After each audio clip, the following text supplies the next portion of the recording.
J'ai été, interrogée, enfin convoquée par le Sénat pour, parler justement de la commande publique et de la régulation. À un moment, je leur ai dit: «Mais il faut arrêter de tout réguler tout le temps parce que vous nous empêchez de faire du commerce et que vous n'arrivez pas dans l'autre sens à nous protéger, nous entreprises françaises ou entreprises européennes, des attaques européennes ou américaines». Et on le voit bien, sur la puissance des moteurs d'IA et même aujourd'hui sur des moteurs, français qui, dorénavant avec les levées de fonds sont avec des capitaux, tellement internationaux qu'on ne peut pas dire que ce soit vraiment des entreprises françaises. C'est trop. Bonjour à tous et bienvenue dans AI Experience, le podcast qui démystifie l'intelligence artificielle. Je m'appelle Julien Rodelsperger et nous allons découvrir comment l'IA est en train de changer le monde.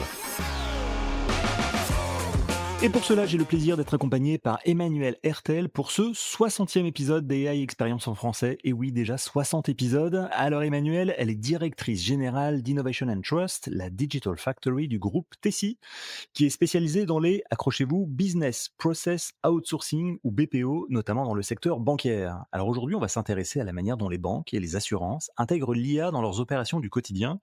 Et qu'est-ce que ça veut dire exactement pour les clients professionnels et particuliers? Bonjour Emmanuel, merci de participer à cet épisode d'AI Experience. Comment vas-tu?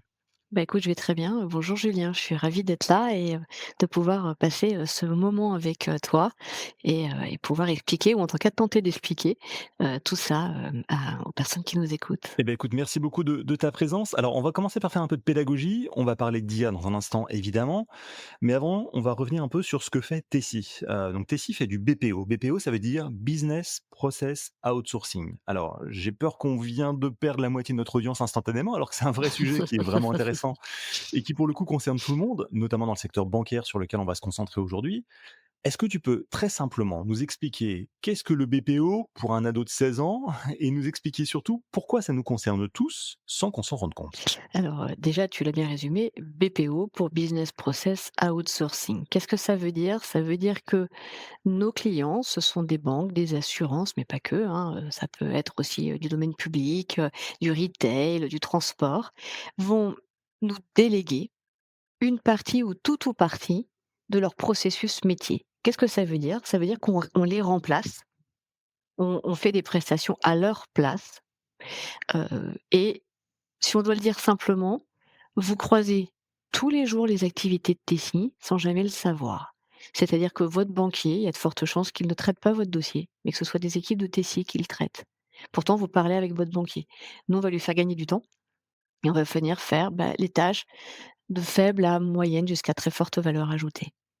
Et donc, si on résume, c'est quoi le BPO? Ce sont les entreprises qui vont externaliser des processus métiers et vont nous les donner à traiter avec plein de considérations pour aller le plus vite possible avec le meilleur taux de qualité pour rendre le service à l'usager final le meilleur. Le BPO, c'est quelque chose qui existe depuis combien de temps? On va pas faire l'historique du sujet, mais juste pour comprendre à peu près à quel moment les banques et les assurances, parce qu'on va vraiment se concentrer sur ce secteur d'activité, aujourd'hui, à quel moment elles ont commencé à externaliser certains de leurs processus métiers? Eh ben, écoute, je travaille pour Tessie depuis une quinzaine d'années et on le faisait déjà avant que j'arrive.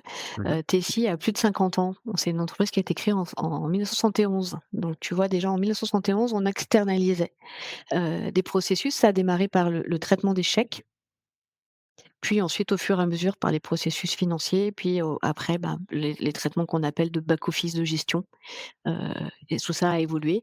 Ça s'est vraiment accéléré sur les 20 dernières années. Mmh. Pour la gestion des pics démographiques, parce que, on a commencé nous en tant que prestataires à mettre de la technologie que les clients ne pouvaient pas déployer.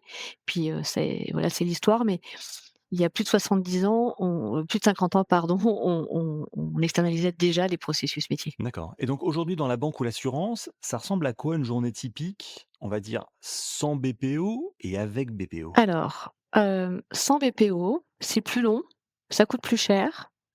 Et il y a pas nécessairement toute la qualité nécessaire parce qu'on n'a pas nécessairement toutes les ressources pour pouvoir le faire. Donc sans BPO, tout va être internalisé, donc tout va être dans l'établissement financier ou dans la société, qui n'a pas à outsourcer. Ce sont des employés internes et on va leur rajouter en plus de l'activité qu'ils doivent faire au quotidien, des processus administratifs qu'ils vont devoir gérer. Quand on bascule en BPO, on externalise le traitement des dossiers, le back office, on peut externaliser la conformité, on peut aller très loin. On a des prestations qui sont extrêmement pointues et nous répondons à ce qu'on appelle des SLA. Donc on a une obligation de délai de traitement et de délai pour répondre et avec des taux de qualité. Et donc en fait, l'entreprise, elle externalise vers nous ce traitement, ju de faible ou de moyenne valeur ajoutée, qui était très coûteux en interne et qui va être moins coûteux chez nous parce que nous, on industrialise, parce que nous, on a plusieurs équipes, parce que nous, on peut déplacer les collaborateurs d'une prestation à une autre dans la même journée et en même temps, on automatise beaucoup et donc on a des gains de productivité. Donc sans BPO, bah, c'est entre 20 à 40 dossiers traités par jour en moyenne sur un gestionnaire qui est dédié à ça. Là où quand on va être sur du BPO, on est plutôt entre 40 à 60 dossiers par jour traités, avec des délais et puis une capacité à gérer les pics d'activité. Donc dans nos engagements, si à un moment il y a un pic d'activité qui arrive dans une entreprise, elle ne saura pas le gérer. Nous, c'est notre métier au quotidien. Alors, on va rentrer en détail dans les cas d'usage, mais de manière un peu schématique, tu peux donner trois, quatre exemples dans le secteur banque, assurance, des process qui sont justement, externalisés chez vous? Oui, ça peut être l'entrée en relation, par exemple dans une banque. Alors qu'est-ce qu'on appelle l'entrée en relation? C'est, la création, l'ouverture d'un compte. Mmh. Donc, tu viens pour ouvrir ton compte à ta banque, on va te demander des justificatifs, justificatif de domicile, ta carte d'identité, d'autres informations, nécessaires, l'avis d'imposition par exemple. Et puis, ton banquier va prendre ce dossier et en fait, il va nous l'envoyer. C'est-à-dire que ce dossier, il va arriver chez nous et c'est nous qui allons le traiter et c'est nous qui allons dire: «Bah, OK, c'est bon, le compte bancaire, Julien, il est ouvert, mais tout est OK». On va aussi peut-être dire: «Attention, il y a un problème de non-conformité». On aura sûrement l'occasion d'en reparler. Mais voilà, l'entrée en relation, par exemple. Mais ça peut être aussi, la recherche de bénéficiaires, dans le cadre de décès. Les assurances et les banques ont des obligations en termes de délai, pour libérer les fonds, et pour, oui, libérer les fonds, pardon. Et bien, là, on va aussi traiter, rechercher des bénéficiaires et puis, avertir la banque que le dossier sont OK. Ça peut être sur la lutte contre le blanchiment, et le terrorisme, la lutte contre la fraude et le terrorisme, qu'on appelle LCBFT, où, pareil, on va traiter les dossiers, on va contrôler les pièces et on va, confirmer à la banque que le dossier est OK au cas où. Qu'est-ce qui fait qu'une banque décide, tel projet ou tel process, je le garde en interne, tel process, je l'externalise à Tessie ou autre? En général, quand, une entreprise ou une banque, décide d'outsourcer, elle externalise au départ ce qui lui coûte le plus cher, c'est-à-dire la faible valeur ajoutée qui n'a pas d'intérêt commercial, qui sont une obligation réglementaire, mais il n'y a pas d'intérêts commerciaux. Finalement, la banque, ce qu'elle garde, c'est la relation avec le client. Pas nécessairement la relation client, puisqu'elle peut également sous-traiter, avec des call centers. On en a, nous, chez nous, chez Tessie, par exemple, où on va traiter une partie de la relation avec le client, mais quand même, la relation de proximité, la banque la conserve. C'est ça qui a de la valeur. Ce qui a de la valeur, c'est le client. C'est Mmh. pas tout le traitement documentaire ou le traitement de processus que nous devons faire, qui est en réalité une obligation réglementée, ou une obligation de conformité, ce qui va souvent ensemble. Donc la banque, elle va conserver ce qui est à forte valeur ajoutée. La libération des fonds, c'est pas nous qui libérons les fonds restent dans la banque. C'est la banque qui décide de donner l'argent. Donc elle est vraiment sur cette notion de maintenir la relation commerciale et de sous-traiter ce qui n'est pas lié à la relation commerciale. D'accord, et donc dans ces processus, il y a évidemment une forte dimension IA et automatisation. De ce que je vois, je lis, on a tendance un peu à comparer l'automatisation de ces processus à une sorte de nouvelle révolution industrielle. Qu'est-ce que tu en penses? Est-ce qu'on est vraiment dans ce paradigme-là aujourd'hui? Non, non, en vrai non. Ou en tout cas si c'en est une parmi tant d'autres. Si on prend, sur les 15, 20 dernières années, on a vécu plein de révolutions industrielles. L'arrivée de l'iPhone a été une révolution industrielle qui a tué, Kodak, qui a tué enfin qui a tué, BlackBerry, qui a tué beaucoup de monde d'un coup. L'automatisation des processus, on l'a vu arriver il y a une petite dizaine d'années. Ça a été une première révolution industrielle. L'automatisation et l'industrialisation, on en fait depuis 50 ans. Il y a déjà 50 ans, quand on n'avait que des opérateurs de saisie, on était déjà très, très industriel. Est-ce que c'est cette automatisation-là qui amène une révolution industrielle? Je pense sincèrement que non. Par contre, la particularité de l'IA et pourquoi je parlais de l'iPhone juste avant, c'est que dorénavant, en fait, le chat GPT, Claude, tous les autres moteurs d'IA, c'est du B2C. C'est quelque chose que tout le monde a dans sa poche. Et la révolution, c'est pas la révolution industrielle. La révolution, c'est qu'on n'a plus à convaincre. On n'a plus à expliquer ce que c'est que l'IA. Tout le monde connaît l'IA. les enfants, les collégiens, les lycéens, les étudiants, les politiques, les nos clients, tout le monde connaît l'IA et c'est ça la révolution. C'est pas tant cette automatisation des processus que l'on opère depuis déjà des années. C'est vraiment le fait que il se passe 2 choses, on n'a plus à expliquer et à convaincre et dorénavant nos clients ont accès à la même technologie que la nôtre. Tout le monde peut déployer de l'IA et donc est-ce que c'est une révolution? Je pense que non en tant que telle. Par contre que l'IA révolutionne nos usages, heu, je pense que oui, au bémol près dans l'entreprise qui a beaucoup, beaucoup de volonté, mais que les use cases sont difficiles à trouver, que, la conformité a du mal à s'établir en face de ces technologies et que voilà, la révolution, c'est qu'on n'a plus à convaincre. Ça, c'est extraordinaire. Alors, dans ce podcast, on parle de toutes les IA et on sait très bien que, aujourd'hui, on a un peu tendance à confondre IA générative avec IA au sens large, mais l'IA existe depuis, plus d'un demi-siècle, et pourtant depuis fin 2022, lancement de ChatGPT, on a l'impression que l'IA, c'est que ChatGPT, c'est que l'IA Mmh. générative. Qu'est-ce que Parce qu'elle est B2C. Parce que c'est le B2C, tu as raison. Vous, au quotidien, qu'est-ce que ça change, cette intelligence artificielle, qu'elle soit générative ou non, mais qu'est-ce que change l'IA par rapport aux anciennes logiques des process que vous aviez mis en place avec vos clients? C'est ce que je disais. Déjà, ça change le fait que quand ton client est capable de déployer la même technologie que toi, il y a un rapport de force qui s'établit qui est différent et c'est important parce que ça n'est plus d'un coup de la production, c'est de la mise en place. Nos clients nous disent: «Bah, nous, on a déployé telle IA à tel endroit, on aimerait que vous fassiez pareil». «Ah mince, on n'y avait pas pensé» et en même temps, nous, on a déployé d'autres IA. Mmh. Nous, on fait du machine learning, on fait du deep learning, on fait du traitement du signal. Depuis, moi, je dis, ça fait 15 ans que je suis chez Tessis, je suis arrivée pour faire ces activités-là. Donc, heu, tu as raison, c'est pas quelque chose on réduit, l'IA à l'IA générative. Maintenant, le point important, c'est que ça aide à traiter plus vite, ça aide à sécuriser le traitement que l'on peut faire et c'est une couche de plus dans ce que on avait déjà et nos clients ne voient pas les couches basses. Ils ne voient que effectivement le LLM. Qu'est-ce que toi tu as pensé la première fois que tu as utilisé ChatGPT? Donc je rappelle novembre 2022, la version 3 sort. À quel moment tu l'as testé? Et tu étais dans quel état d'esprit quand tu as joué avec pour la première fois? Je me suis dit 2 choses. Je me suis dit: «Ouais, c'est génial. Dis donc, il a travaillé avec quelle data lui? Il a fait ça comment?»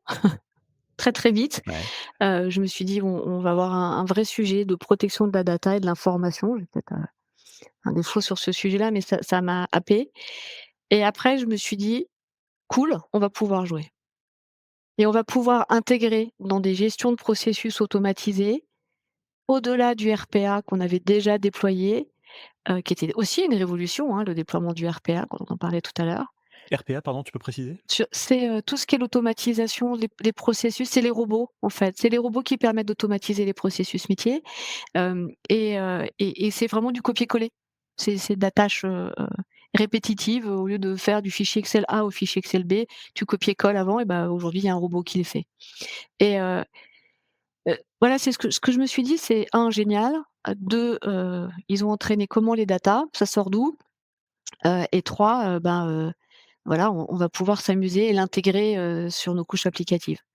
Ce que j'ai pas vu arriver très vite, c'est, comment les entreprises allaient essayer de se l'approprier, à des degrés, où aujourd'hui tout le monde se dit faire de l'IA, et qu'en réalité, les retours d'expérience sont pas flagrants et que, ça se déploie, mais ça se déploie pas aussi vite qu'on aurait pu le penser. Même D'accord. si c'est bien, lancé et qu'il y a aucun doute, ça va se répandre, hein, il y a pas de mais on parle bien de l'entreprise là. Ouais, bien sûr. Il y a une question d'accompagnement du changement aussi, je pense. Enfin, chez vous comme ailleurs sans doute, mais ou dans les banques ou dans les assurances. Toi qui parles avec eux de temps en temps, ou enfin j'imagine régulièrement d'ailleurs, qu'est-ce qu'ils te disent quand on parle d'IA? C'est quoi leur état d'esprit? Ils ont peur? Ils sont excités? Ils ont envie d'essayer? C'est quoi le truc? Non, non, ils sont alors de toute manière, tout le monde est excité parce que, tout le monde y voit les gains de productivité, il voit les risques sur l'emploi, donc tout le monde est excité, ça, il y a pas photo. Le point, c'est ce que tu disais tout à l'heure, c'est que tout est résumé au LLM. Mmh. Donc là, c'est dommage parce qu'en réalité, ça enlève, même des slots d'investissement, sur les autres technologies, parce qu'on résume ça, bah, achète 3 tokens chez ChatGPT et puis ça va régler ton problème.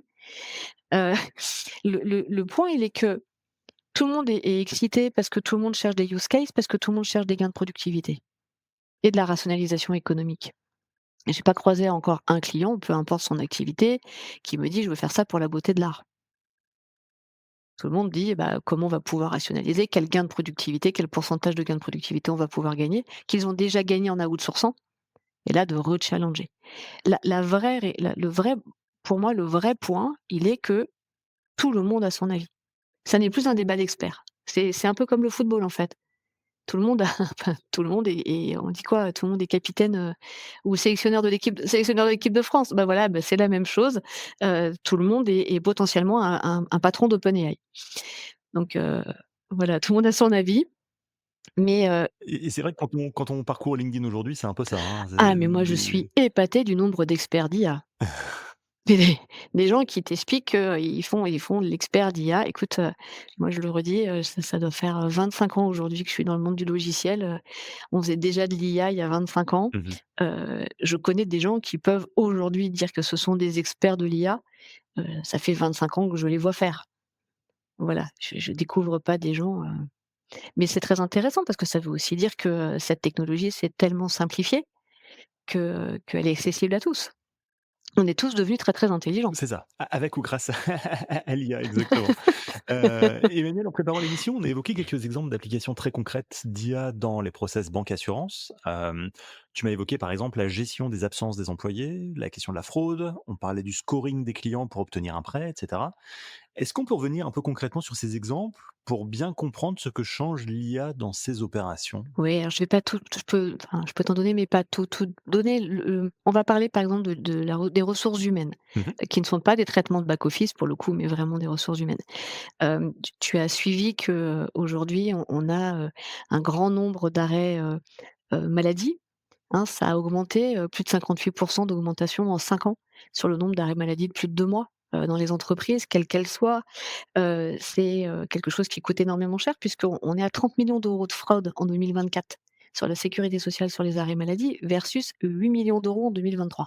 Juste pour donner le ratio. Donc c'est monstrueux. Donc l'IA, elle va nous servir à quoi? Elle va nous servir à traquer les arrêts de travail, par exemple, et à traquer la fraude aux arrêts de travail. On corrèle, les informations de l'arrêt de travail, on va corréler avec les informations du système RH, les périodes de temps. On va aller détecter, de la fraude, sur les arrêts de travail, par exemple, s'ils sont répétés sur différents médecins. Donc, Julien nous présente régulièrement des arrêts de travail, mais sur des médecins différents. Ou alors bizarrement, Julien, Emmanuel, Ludovic et Toto, et ben, ils ont tous les 4 le même médecin, dis donc, et les mêmes arrêts de travail. Sauf que dans une grande société, ça ne se voit pas. Donc le principe, c'est avec l'IA, d'être en capacité, d'aller traquer, cette fraude aux arrêts de travail, en tout cas ces incohérences autour des arrêts de travail. Ça, on le déploie pas que dans les banques, hein, on le déploie, on a commencé par ici et dorénavant on le déploie, chez nos clients, moyennes et grandes entreprises. Mais c'est important parce que ça permet vraiment d'aller, traquer l'absence inhabituelle, tu vois? L'absentéisme répété ou une tendance saisonnière. Et puis c'est marrant parce qu'on peut aussi le corréler avec des événements extérieurs. Je sais pas, chaque année aux 24 heures du Mans, cette personne a un arrêt maladie. Bon, bah, peut-être qu'il aime les voitures, voilà. Donc ça nous permet vraiment de pouvoir tracer et ensuite, de déclencher, soit des contre-visites, tu sais, des contre-visites Du médecin pour, de la sécurité sociale, du hein? médecin de la sécurité sociale, soit d'alerter la sécurité sociale, soit, d'alerter le collaborateur en disant: «Dis donc, on voit un truc un peu bizarre là, est-ce que tu pourrais nous expliquer?» Donc c'est pas une démarche de traque. Mais c'est l'IA nous permet d'obtenir ces résultats que nous n'avions pas et que nous n'aurions pas aujourd'hui avec les moyens qu'on avait avant. Le principe, on en reparlera sûrement, mais c'est que ça nous permet d'aller vraiment plus loin, plus profond dans la data et plus large. Et c'est quasiment du temps réel, en fait? Ah oui, ah oui, oui, oui, c'est même à H. On n'est plus à J, on est à H quelque chose, donc on est quasiment en temps réel. Et vraiment là aujourd'hui et puis après, sur l'IA, on peut aussi, y rajouter des chatbots, pour pouvoir interagir, hein, parce que, bien évidemment, on peut, rajouter, des canaux, pardon, chauds comme, la voix, la téléphonie pour, aussi interagir avec les collaborateurs. D'accord. Et tu as peut-être un autre exemple vraiment spécifique au monde, banque assurance, dans lequel l'IA joue un rôle clé? Alors on a, sur la détection, mais on est toujours sur de la fraude, hein, la détection de la prévention de la fraude sur les documents. La fraude aujourd'hui, tu as une idée un petit peu du nombre de personnes, enfin, ou un pourcentage, sur la population française, qui a déjà fraudé J'en ai aucune idée. sur un document? Non, je dirais que c'est moins de 5, mais honnêtement, je ne sais pas. Et ben, c'est entre 25 et 30. Oh, OK. Voilà, et tu sais quel est le premier élément de fraude? Pourquoi les gens se sont fraudés? Enfin fraudent? Non, aucune idée. Pour accéder à l'immobilier. L'accéder à Parce l'immobilier, donc ça veut dire quoi? C'est qu'aujourd'hui, obtenir un prêt pour les primo-accédants? soit obtenir un prêt, soit obtenir un logement. Parce qu'aujourd'hui, le logement l'immobilier est tellement tendu en France que, par exemple, les étudiants n'arrivent plus à se C'est loger juste, ouais.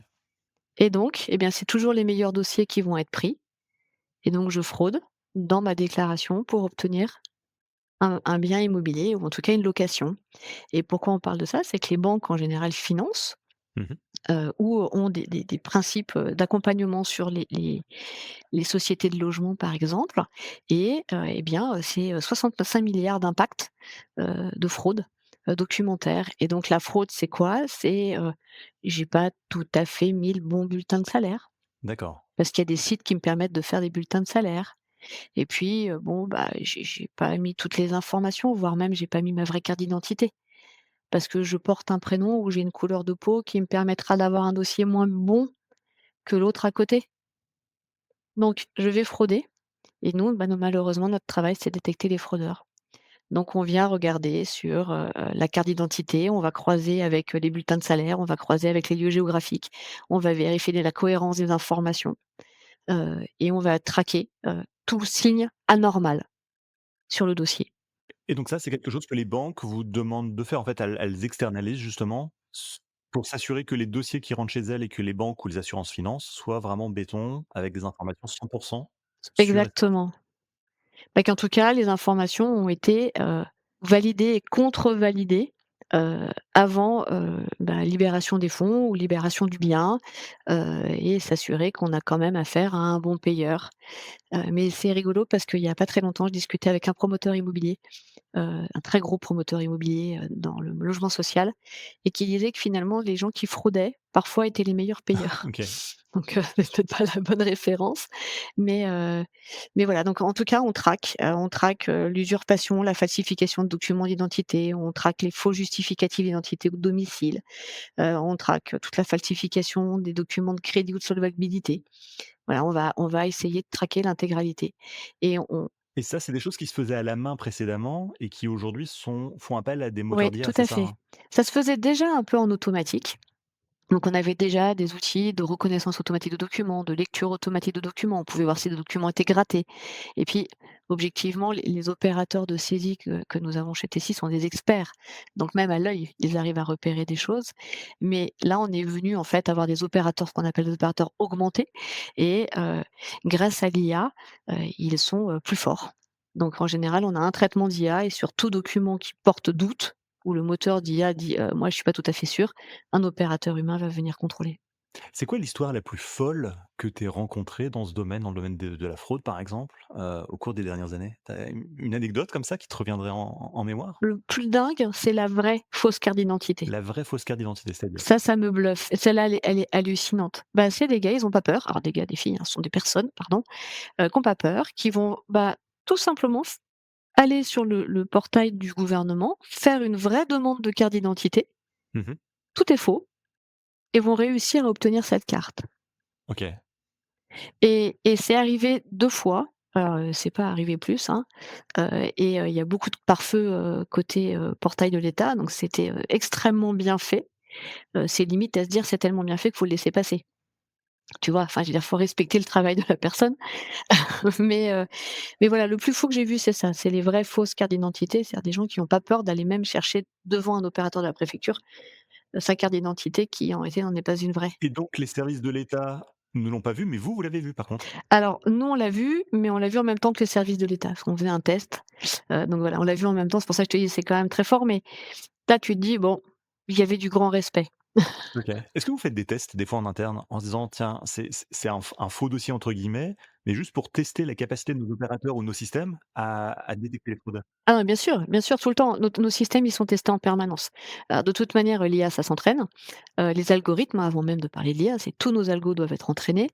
Ça veut dire qu'on a des bibliothèques de documents, ça veut dire que, on est, à devoir aller alors, on va pas aller en fait, on vient pas tester nos opérateurs, parce que nos opérateurs, on leur fait confiance. Par contre, on vient tester nos algorithmes. Donc l'algorithme, il doit être, recalibré, tu sais, c'est comme une voiture de course, hein, c'est j'ai beaucoup d'images sur les voitures, mais la voiture de course, celle qui est vraiment qui fait la Formule 1, elle est ajustée, à chaque Grand Prix. Bah, nos moteurs de traitement d'algorithmes sont les mêmes. Alors, on parlait de carte d'identité, on parle d'informations personnelles, et on sait que les IA, croisent notamment beaucoup de données sensibles pour identifier, dans l'exemple que tu viens de nous donner, des fraudes ou encore scorer des clients sur leur capacité à rembourser leurs dettes. Mmh. La question qui se pose, c'est un peu celle de la frontière entre le côté intrusif et le côté, efficacité, nécessité pour la banque. Comment on gère justement cet équilibre entre ces 2 dimensions? Elle est objectivement pas très simple. Heu, la banque, la banque ou la compagnie d'assurance, l'entreprise, parce qu'en fait, c'est pas que les banques, c'est tout le monde. Doit se prémunir de la fraude ou doit se prémunir du risque. Mmh. Parce que c'est aussi mieux protéger ses propres clients. Tu es client, tu as pas du tout envie que demain ta banque ou ton l'entreprise avec laquelle tu traites se casse la figure parce que des gens sont venus frauder ou des gens sont venus voler ou il y a eu quelque chose de malhonnête qui s'est opéré. Donc il y a une vraie frontière parce que cette frontière, elle est aussi liée à la loyauté de la banque vis-à-vis de ses clients, de ses chartes d'engagement, de sa conformité qui veille, au grain. On a le RGPD qui veille aussi, de manière très, très forte, hein. C'est ça aussi pourquoi les cas d'IA sont difficiles à déployer dans l'entreprise, c'est qu'il y a beaucoup de conformité.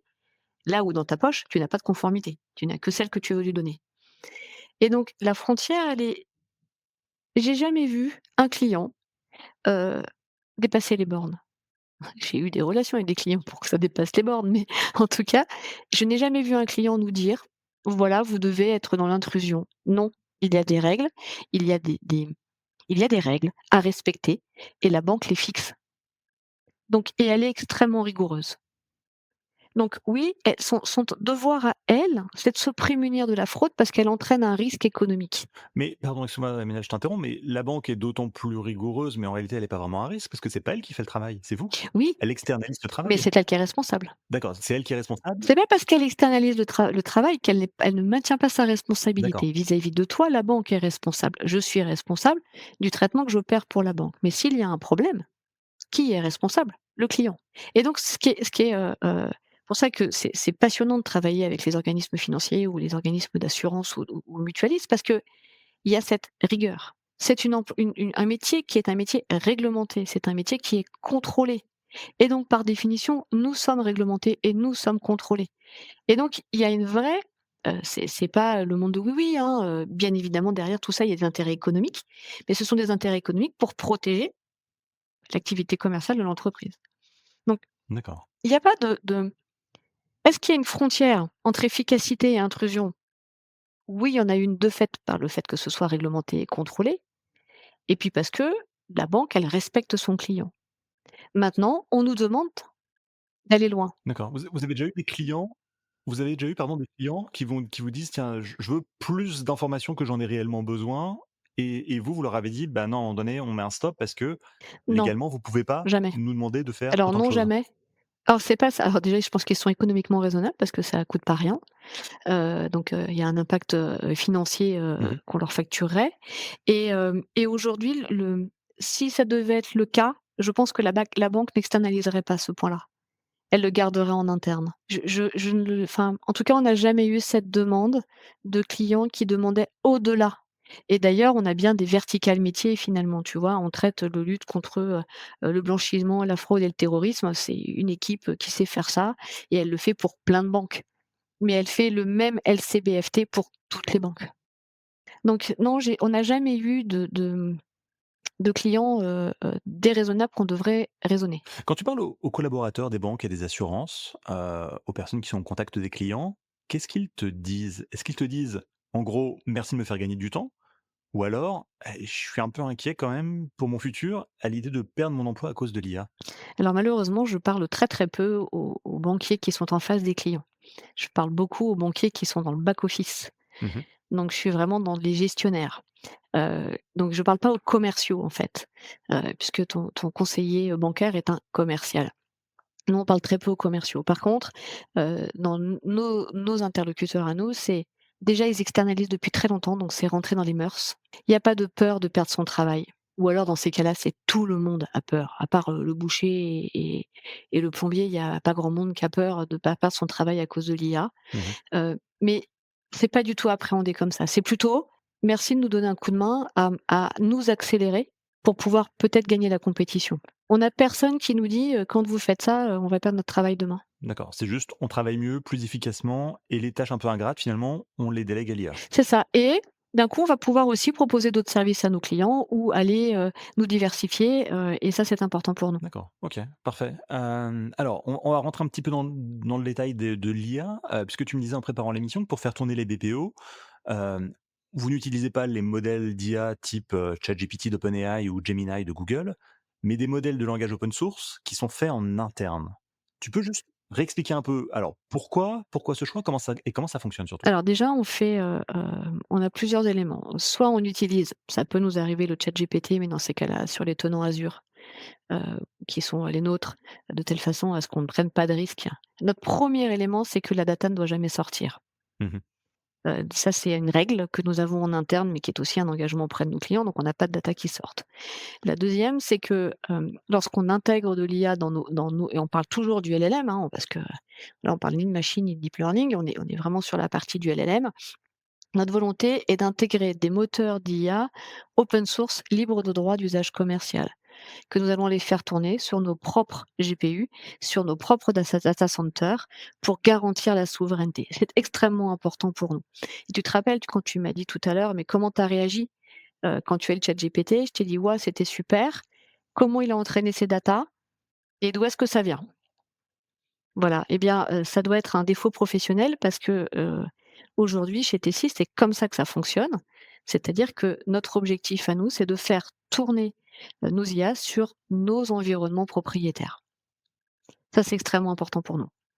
Par contre, la particularité, c'est qu'on a 6 data centers, qu'on a la capacité à ne pas dépendre d'un tiers pour aller rapatrier, ces technologies. Puis ensuite, eh ben, on utilise la RAG, on ne fait pas d'entraînement, on ne fait pas sortir la data et donc on ne bénéficie pas, de l'entraînement du ChatGPT, mais bien, uniquement des éléments dont on a besoin. Donc je suppose que vous avez des data scientists, des professionnels, de l'hébergement de données, de la sécurité des données et cetera, qui travaillent chez vous, en continu? Exactement, on a, des data scientists, mais on a surtout, nos data centers avec des experts, de l'hébergement de données, heu, qui est pour nous, alors ça fait, des années, hein, ça fait plus de 15 ans qu'on a nos data centers, et qu'on opère, donc on a 4 data centers en France et 2 en Espagne, tout en Europe. On n'externalise pas. Pour le coup, l'outsourceur n'outsource pas, chez un tiers, parce que, on est très sensible au Cloud Act, on est très sensible à l'IA Act, on est très sensible à l'ensemble des quelque chose Act qui pourrait nous contraindre, demain à soit donner de la data à la justice, soit se faire saisir de la data par une justice peut-être amie, mais en tout cas qui n'est pas dans notre pays. D'accord. Je veux alors tu entrouvres une porte, je vais m'y glisser, mais pas pour trop longtemps, mais tu parles de l'IA Act, on a parlé du RGPD, tu parles de Cloud Act et cetera. J'aimerais parler 2 secondes de régulation. Comment est-ce que vous vivez, vous, toutes ces couches qui se rajoutent, en matière de régulation? C'est bien? C'est un mal nécessaire? C'est trop compliqué? C'est quoi ton avis? Écoute, j'ai été, interrogée, enfin convoquée par le Sénat pour, parler justement de la commande publique et de la régulation et à un moment, je leur ai dit: «Mais il faut arrêter de tout réguler tout le temps parce que vous nous empêchez de faire du commerce et que vous n'arrivez pas dans l'autre sens à nous protéger, nous, entreprises françaises ou entreprises européennes, des attaques européennes ou américaines» et on le voit bien, sur la puissance des moteurs d'IA, heu et même aujourd'hui sur des moteurs, français qui, dorénavant avec les levées de fonds sont avec des capitaux, tellement internationaux qu'on ne peut pas dire que ce soit vraiment des entreprises françaises. C'est trop. Je reste convaincue et tu vois, tu l'évoquais sur nos clients où je t'ai dit: «Mais nos clients, ils sont raisonnables. Mmh. Nos clients, ils sont pas dingues. Ils vont pas aller mettre en risque leur business parce qu'ils sont gourmands sur quelque chose. C'est pas vrai et donc c'est beaucoup trop. Nous, aujourd'hui, on doit répondre, à l'IA Act, on a DORA pour les assurances, on a, le SNC, donc tout ce qui est SecNumCloud pour l'hébergement de données, imposé par l'État français, qu'on n'a pas réussi à avoir en normes européennes. Moi, j'ai l'Espagne, bah, donc j'ai un SNC espagnol et puis, bientôt si je vais en Allemagne, bah, je pourrais, avoir aussi l'obligation allemande. Donc le problème, c'est que réguler, oui, mais si tout le monde pouvait se mettre d'accord, ce serait un peu plus simple. Et c'est parfois, oui, très contraignant pour ensuite des en plus des investissements, je ramène un peu trop l'argent, mais c'est quand même un peu le nerf de la guerre. Des investissements qui sont contraignants et forts et sur lequel tu ne peux pas les vendre plus cher. Parce qu'on estime que c'est du réglementaire et donc que c'est indu. Et ça c'est compliqué et je pense que c'est compliqué pour tout le monde. Ça veut dire que vos confrères outsourceurs aux États-Unis, par exemple, sont beaucoup plus agiles ou fonctionnent en tout cas de manière, beaucoup Ah bah, ça n'a rien à voir. ouais, Enfin oui, il y a combien de fois on se dit qu'on n'est pas du bon côté de la mer? Non, non, ça n'a rien à voir aujourd'hui, bien évidemment et on le voit à la puissance et à la capacité de déployer. Hem, on ne peut pas notre objectif, ce n'est pas d'être un compétiteur des acteurs américains. Notre objectif est d'être un compétiteur auprès des acteurs européens d'un service qui soit normalisé, de telle façon à ce que nous puissions valoriser quelque chose. Quand aujourd'hui, je vais pas parler d'IA, mais quand on a un système d'archivage légal, d'hébergement de données et d'archivage, documentaire qui est certifié avec une norme ISO et que les Américains jamais n'iront faire ça pour une simple et bonne raison, c'est que ça n'a aucun intérêt économiquement pour eux. Bien là, on protège un tout petit peu. Alors je suis pas dans le protectionnisme, je suis juste à dire qu'il faut réussir à réguler de telle façon à ce que ça arrête de nous coûter des fortunes pour ne pas dire une blinde, pour quelque chose qu'on n'arrive pas à vendre plus et on n'arrive pas à avoir les volumes nécessaires pour être compétitif. Donc la régulation, c'est très bien, il en faut. Maintenant, je trouve que ça voilà, ça déboule un peu vite, pour tout et alors pour peu qu'il y ait un événement quelconque, alors là, c'est catastrophique. C'est-à-dire on se prend, une nouveauté et il faut courir derrière. d'accord. OK. Bah, écoute, le message est passé, je referme cette porte, mais on C'est un aura message assez régulier me concernant, hein. oui, oui, absolument. Je voudrais revenir de un instant sur le sujet d'IA, parce que tu l'as dit, s'il y a régulation, pardon, c'est qu'il y a aussi des sujets sensibles Mmh mh. et des sujets sensibles qui touchent la vie quotidienne des entreprises et des particuliers, parce que la relation qu'on peut avoir avec une banque ou une assurance, c'est quand même quelque chose de très personnel. Quand vous utilisez l'IA, quel regard vous portez sur les hallucinations? Je réexplique rapidement. Une hallucination, c'est des fausses données, des fausses informations qui sont provoquées, qui sont créées par les moteurs d'IA génératifs de manière très convaincante. Je te donne un exemple. Quand un couple négocie un prêt immobilier avec sa banque, par exemple, pour un premier achat, imagine une erreur de l'IA, ça peut avoir des conséquences dramatiques pour cette personne. Comment est-ce que vous c'est quoi votre process justement pour éviter que ça arrive? Alors c'est vrai que, on se bat autant sur les hallucinations que sur le racisme, et tout ce que peut comporter l'IA, hein, puisque, Oui, tous les la biais, plupart qui sont liés à ah l'IA, mais hein. les biais, ils sont même, assez hallucinants, hein. Moi, j'ai eu l'occasion, il y a encore pas très, très longtemps, moi j'ai on le voit pas, mais, j'ai des cheveux très frisés, longs et il suffit que je me détache les cheveux, il y a plus rien qui fonctionne, et l'IA me reconnaît pas et voilà donc et je suis rousse en plus donc avec, plein de taches de rousseur, ça fait des taches, c'est horrible. Voilà. Donc bien évidemment, l'hallucination, c'est même au-delà de porter quelque chose, c'est vraiment une réponse incorrecte, hein, c'est trompeuse ou qui est fausse en fait et qu'on génère effectivement par ce modèle automatique. Le premier au demeurant tout, il y a quand même des garde-fous, c'est qu'à moindre doute, tout est présenté à un opérateur. Donc il y a toujours un double contrôle, pas systématique, mais quand il y a doute, il y a contrôle. Maintenant, on a des moteurs, c'est ce que j'évoquais tout à l'heure, dans lequel on ne récupère pas, heu, les technologies qui sont entraînées, c'est nous qui entraînons nos propres moteurs. Donc ils sont entraînés sur nos documents, ils sont entraînés sur nos éléments. Donc on n'est pas sur du tout venant. On est sur des éléments, des documents qui sont extrêmement précis. La carte d'identité, c'est une carte d'identité. Je prends pas la carte d'identité de je sais pas moi, de 10 millions de personnes situées dans le monde, mais je vais prendre des cartes d'identité françaises et sur les 17 pays, en proximité européenne, plus, les frontaliers, c'est-à-dire l'Algérie, le Maroc, la Tunisie. Donc on a cette notion-là, heu, on a très, très peur des faux positifs. Ceux-là nous font très peur, parce que dans les hallucinations, on a ces fameux faux positifs, et le faux négatif, c'est-à-dire la fraude non détectée, aujourd'hui, nos moteurs tournent vraiment très, très bien. On a assez peu de risques, mais c'est le faux positif qui peut nous embêter. Ce qu'on fait, c'est que, très, très vite, on va pouvoir bloquer, on va pouvoir, contrôler les documents, on va, se servir, en fait, de l'IA comme plutôt d'un assistant décisionnel avec une revue d'experts. Tu vois, on va toujours être à jouer sur les sujets. Je n'ai pas encore eu, je touche, du bois, quelqu'un qui s'est vu refuser un dossier uniquement par notre traitement. D'accord. Il y a eu notre traitement, nous avons remonté cette information à l'opérateur bancaire ou l'opérateur, le client, l'opérateur quel qu'il soit, qui lui va prendre sa décision. Donc quand on rejette pour rejeter et dire: «Attention, là, le document il est KO», c'est que franchement, le dossier il passe pas. Et on n'est pas sur les montants d'attribution, ça n'est pas notre métier. On est sur du contrôle, en fait, documentaire ou du contrôle poussé d'informations croisées issues de la data qu'on Oui, en nous a gros, fournie. vous fournissez les informations et les données aux banques, vous Et assurez que après les ils informations choisissent. soient bonnes et c'est les banques ou les assurances qui prennent les décisions. Exactement. Puis après, on n'oublie pas qu'on couple, hein, on couple plusieurs algorithmes. On a quand même des approches dans lesquelles c'est l'IA, des règles métiers classiques, des recherches de blacklist, des tu vois? On croise énormément. C'est pas que ce qu'il faut, bien avoir en tête, c'est qu'on n'est pas on utilise un moteur de LLM et puis on a fait un prompt et roule ma poule. Pas du tout. C'est on est intégré avec un processus métier, avec des SI, du core banking, par exemple. Tout ça, c'est un tout.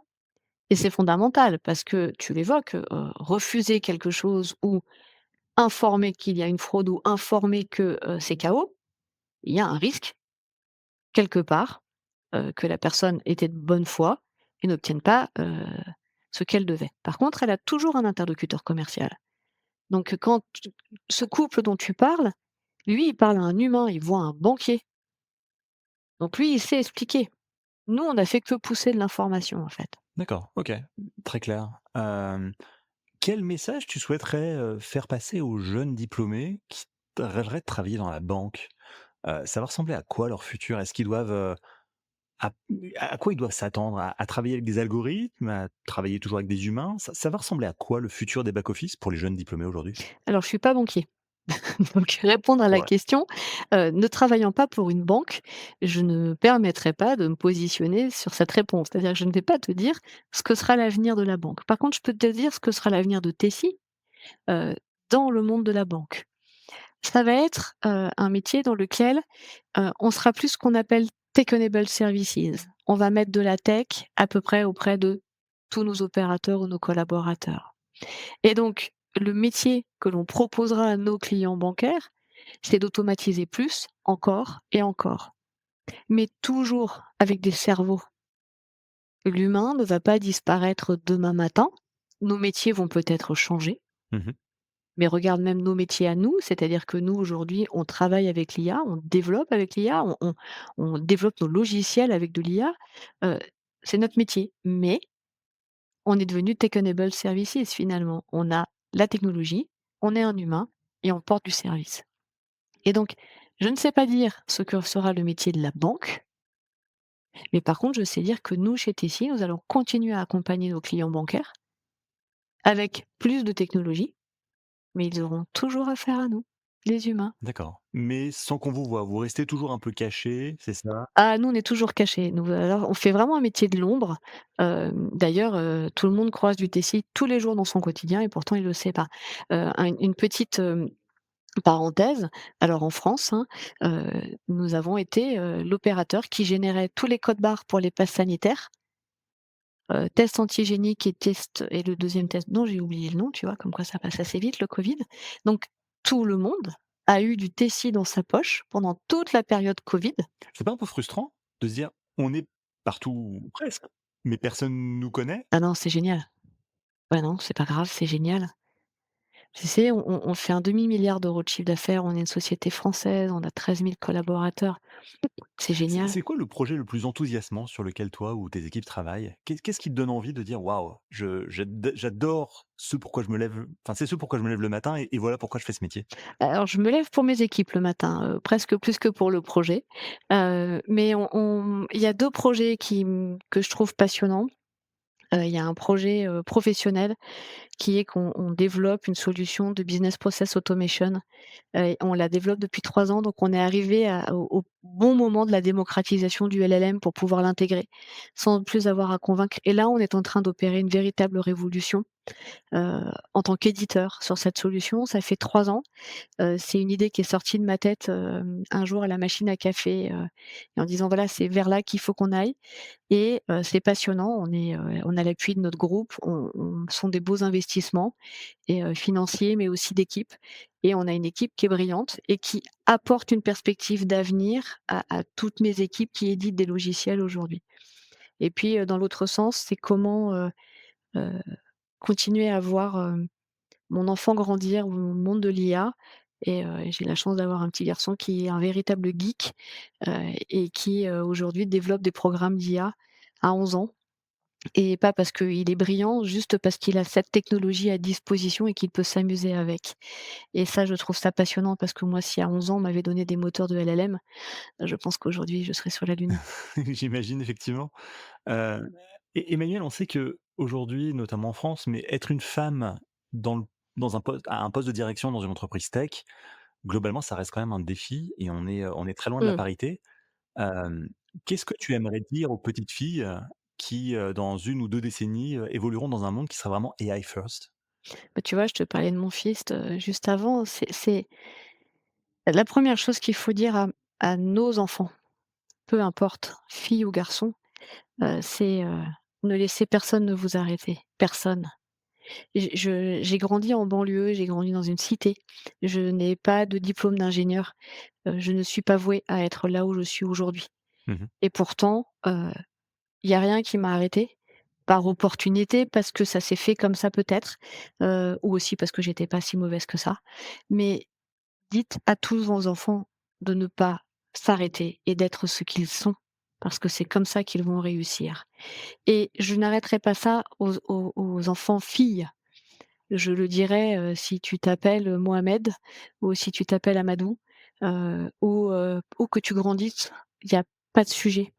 Par contre, on t'a donné un stylo, on t'a appris à lire, fais-en quelque chose Mmh.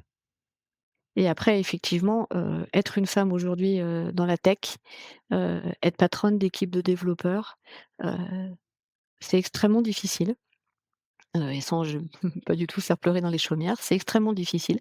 Je dois plus prouver que les autres. Ma voix est pas nécessairement entendue, facilement, parce que oui, je suis une femme et que je suis régulièrement la seule femme autour de la table et que, lorsque alors moi j'ai une attirance particulière pour, les data centers, le mainframe, les architectures, hardware, et bien, lorsque j'ai face à moi, des DSI ou des CTO, malgré mon grand âge, j'ai encore du mal à être légitime ou crédible. Donc, oui, c'est quelque chose de difficile. Mais je crois que je dois être, soit dingue, soit je sais pas, mais ça m'arrête pas. Mais Voilà. tu fais aussi enfin, il y a un côté rôle modèle qui est important. Enfin, il faut en parler. Le fait de voir des femmes comme toi à des postes de direction dans la tech, Mmh. ça doit inspirer aussi quelque part. Bah, en tout cas, j'essaye, de valoriser, en tout cas, tu vois, sur mon plateau, j'ai vraiment c'est ce que je dis toujours, j'ai un plateau Benetton. C'est extrêmement important pour moi de continuer à porter ça, à porter ce message. J'ai beaucoup de prises de parole à l'extérieur aussi pour continuer à poser, ce que je suis et ce que je porte. Par contre, j'ai du mal avec le rôle modèle. Mais je sais pas, je pense que c'est aussi parce que quand tu fais pas une école d'ingénieur, tu as encore besoin de devoir prouver. Mais, mais oui, autant ce rôle modèle est important, je pense, en tout cas sur le plateau, d'essayer de l'incarner et de montrer à mes équipes que tout le monde a sa place et que tout le monde doit réussir. Hem, après voilà, je serais ravie d'aller, continuer à présenter ça, j'ai dit il y a pas très longtemps que je serais ravie d'intervenir dans les lycées et les collèges pour aller raconter avant même d'aller sur les études universitaires parce que ça se joue plus bas. Parfait. Bah, écoute, merci beaucoup en tout cas d'avoir, partagé ton expérience et de nous avoir un peu expliqué comment les banques et assurances travaillent avec le BPO. Alors à la fin de chaque épisode, Emmanuel, l'invité du jour, doit répondre à une question posée par l'invité précédent. Alors en attendant d'écouter la tienne, je te laisse écouter celle de Vivien Garcia, qui est philosophe, écrivain et professeur de philosophie. Est-ce que tu es prête? Ah oui, parler d'anarchie, trop bien. La question est un peu différente. Ah! On écoute sa question et je te laisse répondre juste après. Devant quel objet technique du passé, hein, et quand je dis objet technique, c'est au sens large, outil, machine, programme, n'importe quoi, mais du passé qui fait plus partie, qui est plus utilisé dans ton quotidien, interlocuteur ou interlocutrice que je ne connais pas. Devant quel objet technique du passé est-ce que tu t'es récemment émerveillé? Waouh! Moi, j'ai une question plus facile pour le prochain. Heu, je me suis réveillée devant 2 outils techniques qui, pour l'instant, sont similaires. C'est un petit Nokia. Tu sais, les anciens Nokia, où, Les pour 3310 là? voilà, c'est ça, le petit rouge. J'ai retrouvé ça, dans des affaires et j'ai trouvé ça génial parce que déjà, c'était extra d'écrire un SMS où il fallait connaître par cœur le nombre de touches. Ça, je trouvais ça assez génial. Tu pouvais pas prendre de photos. Tu avais pas d'email, mais qu'est-ce que c'était bien, on pouvait à peine t'appeler et d'un coup, ça m'a fait le corollaire avec les anciens téléphones, avec les ronds. Alors je vous parle même pas de ceux avec les touches, je parle de ceux avec le rond et voilà, et je me suis, rendu compte que, bah, avant, on avait juste un fil à tendre, mais qu'une fois qu'on avait posé le téléphone et le fil, et ben, on avait plus de fil à la patte et que c'était quand même vachement agréable. Parfait. Bah, merci beaucoup, Emmanuel. Alors, à toi à présent, quelle question est-ce que tu aimerais poser au prochain invité? Alors écoute, moi, j'ai pas une question aussi, philosophique, ou mais ma simple question, c'est: «Et toi, plus tard, quand tu seras grand, tu veux faire quoi dans la vie?» Parfait, c'est bien noté. Merci beaucoup de ta participation. Emmanuel, je rappelle que tu es directrice générale d'Innovation and Trust, la Digital Factory du groupe Tessie. Merci d'avoir participé à ce podcast. Merci Julien.